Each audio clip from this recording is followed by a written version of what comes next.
Everybody, this is Dorothy Kilty of Racconelli Creations on YouTube, and I am tickled to death to be an August design team member for LineDotArrow.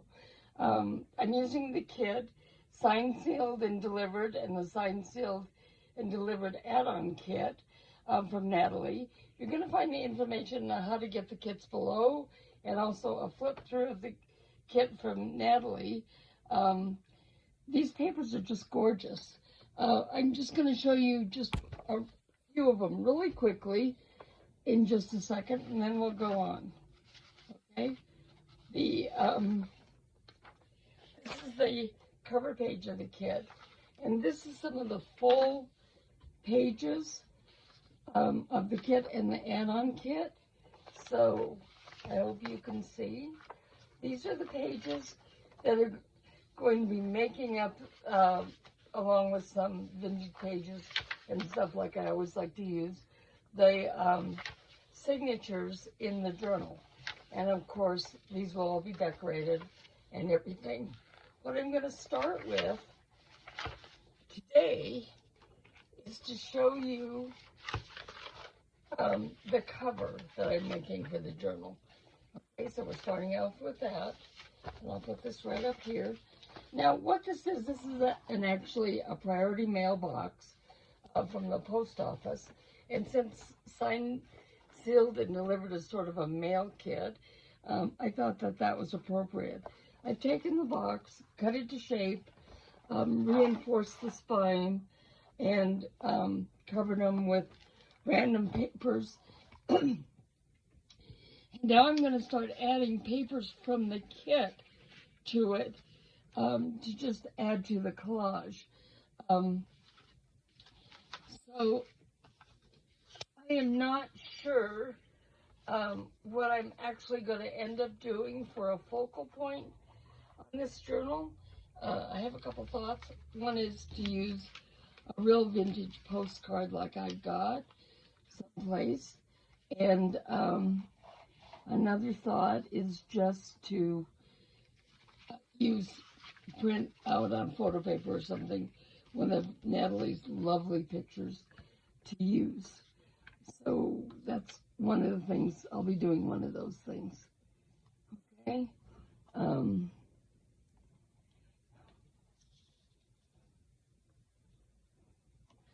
Almost hate.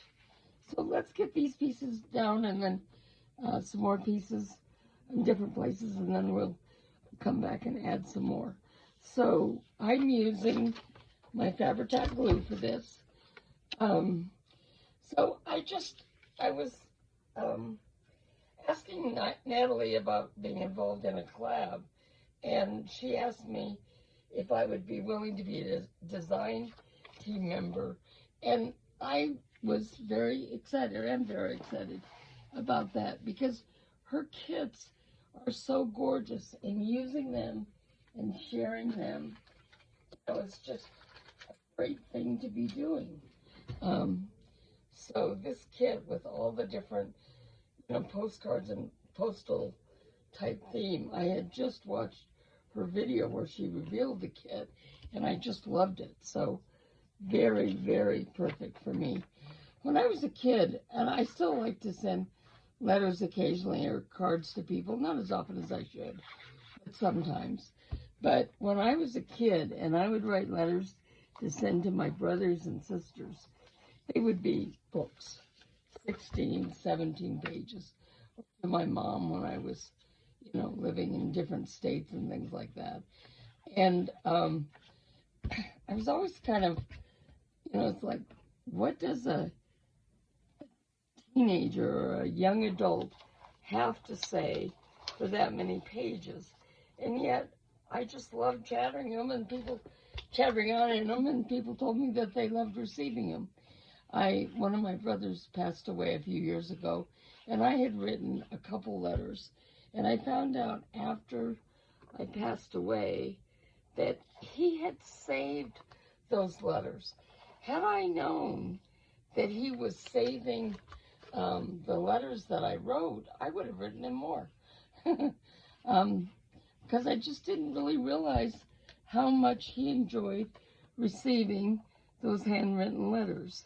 So I kind of felt like I missed out by not sending more of them to him. So these are all just various random things that are cut off the ephemera pages from Natalie that I thought were really, really pretty nice designs for a background.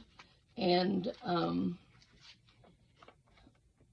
so, as I said, that I put the book pages and things on it, partly to add strength to it.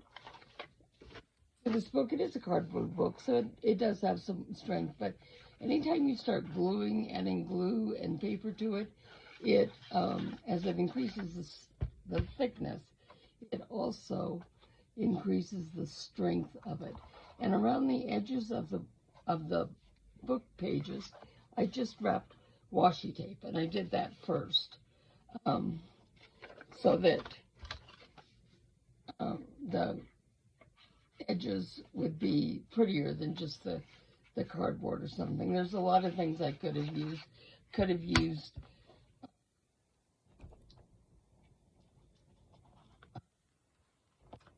Lace or, all kinds of things. So some of these, direction, because this is written on, this must be the back of one of them. I'm trying to get, I like it when I have different edges. I don't want them all to be, like all the edges matching up and everything. I like the way my collages look better when the edges, the pages all overlap or, to a different place. When I kind of move this around like this, that's just a lazy man's way of spreading the glue. So this one, see, I can put this on here and have a little bit of the words and stuff in the background showing through. My sisters used to typewrite their letters, and I did that a few times too. But I was told by some people that they didn't think it was as personal as getting one that was handwritten. So I would handwrite them. Now inside here, I think I want this to be an actual pocket inside the cover that I can put things in. So I'm just going to put maybe some smaller pieces. What else do I have here?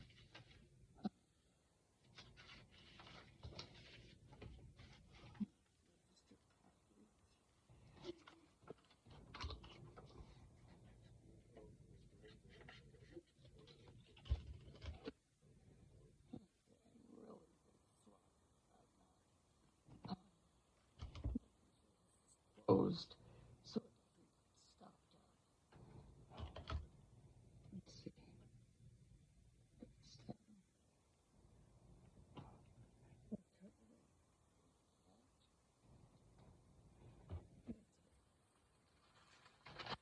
Baby white, great for getting glue off fingers and other important things. So we'll wipe off the top of this, and see if it will manage to flow a little better now.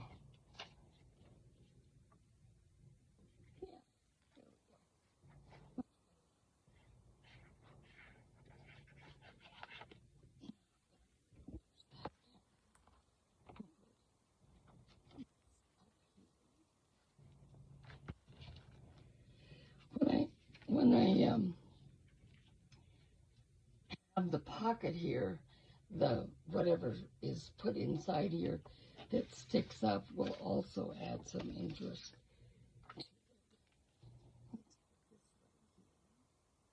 Just to break it up. So I love the look of old paper, so old paper books and things, so that's fun. Now, I want this to be a little bit firmer than it is right now. So I had a page that I was running out of ink, so it didn't print very well. We have purple, see? So I'm just going to take this and I'm going to glue it onto here. So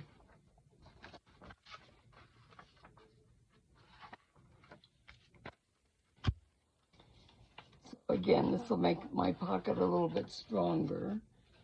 And then I'm also going to cut edges to turn under. And I'll explain why in just a second. I may come back and decorate all kinds of things, add more to some of these things. Then, like this pocket, I may add some more to this pocket later. Or I may not. We'll see how I feel about it as time goes on. But I'm going to pull this down and do that. The reason I'm doing this is because, you know, the top edge of pockets get a lot of abuse. So we want to strengthen this a little bit. And then I'm going to cut a little bit of a slant here, and a little bit of a slant here.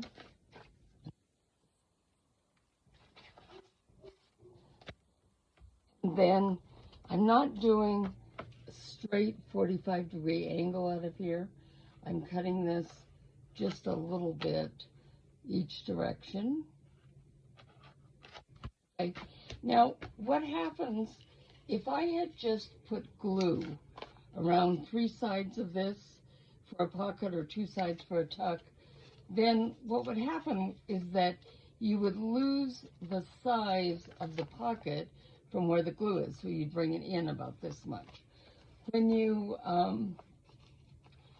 add folds on, either right onto it or like I did in this one, by gluing it to paper and have it on, what that does is mean you can put something all the way from this edge to this edge after it's glued up down. Now I also just want to talk about the way I folded this.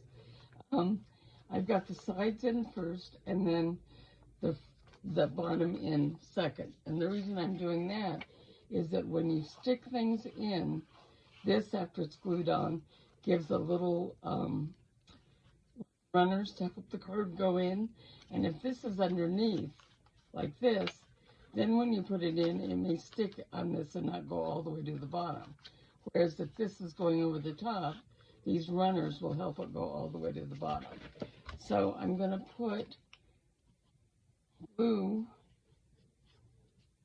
down to the edge of this, and that'll help hold the bottom flap over the sides, and then across here. And then I'm going to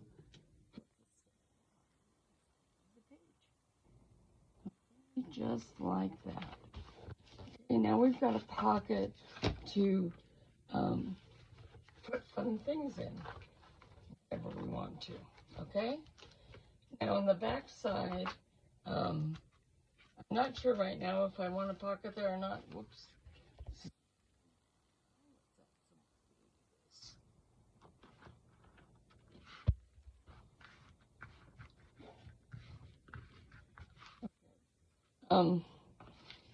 kind of interesting because this almost looks like a pocket right down there already.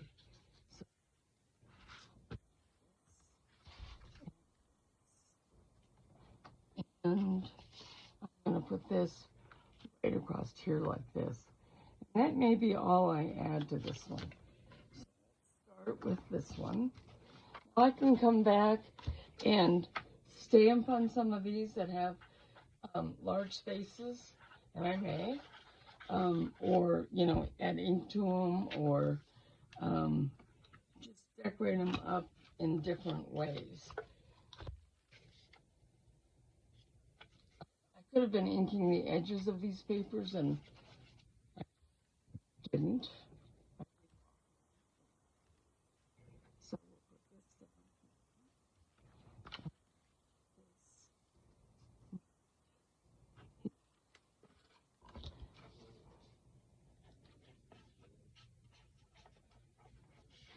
I go along making this journal, I may decide to either have a triangular tuck spot or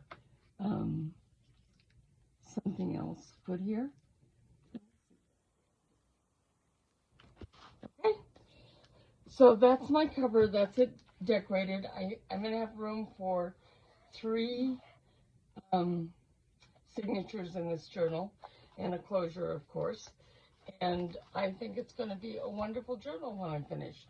So come back to step 2. I'll put the signatures together and sew them in. There's a lot of videos to show how to do a 3-hole pamphlet stitch. Well, I've been doing. I want to take a minute once again to thank Natalie of LineDotArrow for letting me be her design team member this month and for August. And I would really appreciate it if you would like this journal, and if you're not already, or this video, please subscribe to my channel. I appreciate all the members so much. Thank you.